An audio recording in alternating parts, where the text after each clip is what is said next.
Surprise, surprise, it's raining again in Pennsylvania, so we're inside. Today I'm going to be sharing with you 7 simple design-forward tips that will make your yard more stylish, more inviting, and full of curb appeal. These are all easy to implement, budget-friendly, and they'll make your space feel intentional even if you're not a designer. My name is Amy, and over at Pretty Purple Door, I help home gardeners design landscapes that are uniquely you, so let's dive right in. My first tip is to make the front door the star.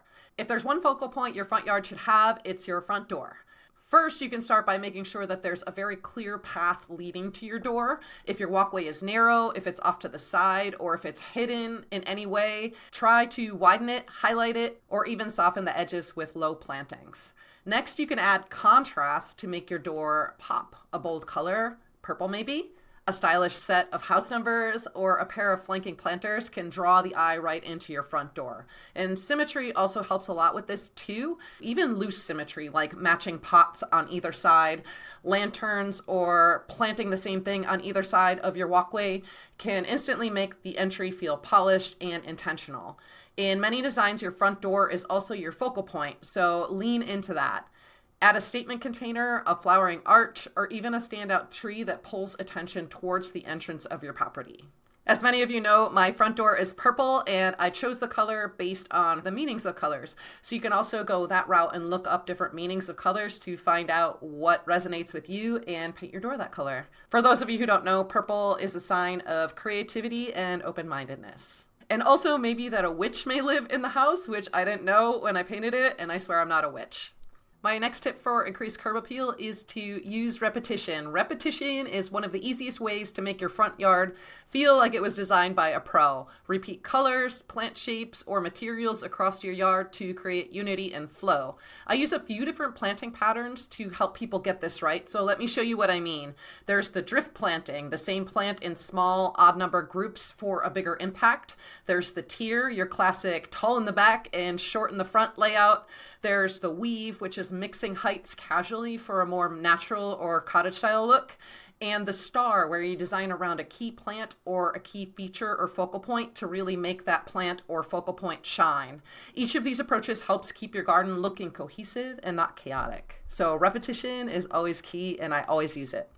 My next tip is to use clean edges and consistent mulch. If your garden bed edges are soft and they're undefined, the whole space can feel a little bit messy, even if your plants are looking great. So use a crisp spade cut edge, use some metal edging or stone to give your beds clean boundaries. I like to use a soldier course border of a brick paver to tie everything together and keep my bed separate from my lawn. And while you're at it, make sure you stick to one type of mulch throughout the space. I like to use a top dressing of compost, which will enrich my soil, and overall I plant pretty tightly, so I don't need to use a lot of mulch. But if you do, the mulch can really tie everything together and make your plants pop. Another tip I have for this is, if you're running behind on all of your maintenance, is to just focus around the area of your front door. So do a lot of weeding, edging, and cleaning up just in the area right around the walkway of your front door, and that makes such a big difference.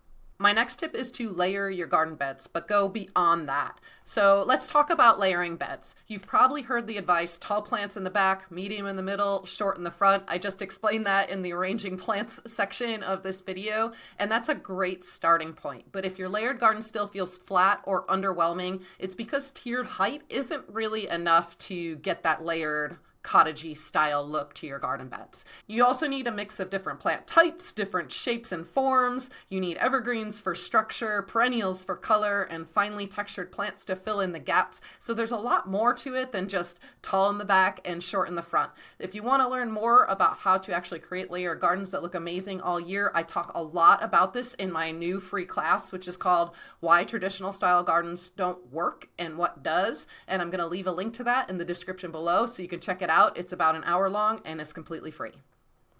My next tip is to update the small stuff. Curb appeal isn't always about big projects. Sometimes it's the little things that make all the difference. Try swapping out outdated house numbers, your mailbox, or your lighting fixtures. This can make a really huge difference. And these are often really DIY friendly upgrades. When I first bought my house, I didn't have the budget to go and replace everything. So I just took the light fixtures on either side of my front door. I took them apart and I spray painted them, and it made all the difference in the world. It just made me really happy to see that it didn't look outdated and rusty anymore. So things like that can really make a big difference. Lighting is also something that you can try. Adding low voltage lighting along your walkway, in your garden beds, or highlighting the facade of your house can really boost safety and make everything look amazing after dark. There are so many great lighting options on the market today, and many of them are solar and low voltage. So you don't need a professional electrician to install them, and you don't need to break the bank while you're doing it. Sometimes the small stuff really does make the biggest difference. My next tip is to match your house with the style and the lines of the house. A really great front yard design tip is to match your landscape with the home's architectural style. A sleek modern home calls for simple shapes and materials and sort of a modern style planting. A craftsman bungalow might pair better with a cottage style planting or natural stone borders. You can use a color palette that echoes and contrasts with the siding and the trim of your home in a purposeful way. And something that I love to teach is using the concept of lines of force. This means extending imaginary lines from the house, like the edges, the windows, or the doorways into your yard. You can use these lines as a grid, and they can guide the placement of beds, paths, and different focal points in your space. It creates structure and flow that just feels right. So don't forget to use the style and the lines of your house to help you when you don't know where to start. My next front yard design tip is to think about the view. When you're designing your front yard, don't just look at it from your sidewalk or your porch. This is one of the things that really drew me to landscape design as a graphic designer. That's how I started my career. But what I loved about landscape design is that you can look at a space from all different angles, from the front, from the side. You can walk through the space. Things are going in and out of bloom. It felt really complex and like the next step for me as a graphic designer. So landscape design is actually really, really difficult. It's a lot harder than graphic design, and I can attest to that as a professional in both. So don't feel like you're not getting it right on the first try and that you're a failure. It really is difficult. So try to think about the views, not just from your front yard. Don't just stand on the sidewalk and look at it. Don't just stand on your porch and look at it. Think about what it would look like from the street as you're walking by, from a moving car, from where you would park in your driveway. Use plants to frame the views, not block the views. So draw the eye towards the front door, towards a statement tree or a sitting area, not away from them. You want to always draw attention to those spaces where you want people to move to. And make sure your best features are visible from the most common approach angles. Another pro tip is to make sure that you're not blocking views from windows as you're looking at your landscape from the inside. You may want to block it. If you have a bedroom in the front of your home, you may want to put a shrub or an evergreen in the way so that people can't see inside of your bedroom. But you also may want to look out that window and see a really pretty garden bed or a nice fountain or something like that. So make sure you're thinking about the views, not just from the street, but from where you'd park and from inside and from on your porch and all of the different things. And just try to figure out which ones are most important to you and go from there. As you think about these things, you're just being more intentional with your design, and you're placing things based on real, actual thought instead of just randomly putting them in the ground and then regretting it later. A lot of trees and shrubs are difficult to move later, so my best advice is to take the time to place them properly the first time.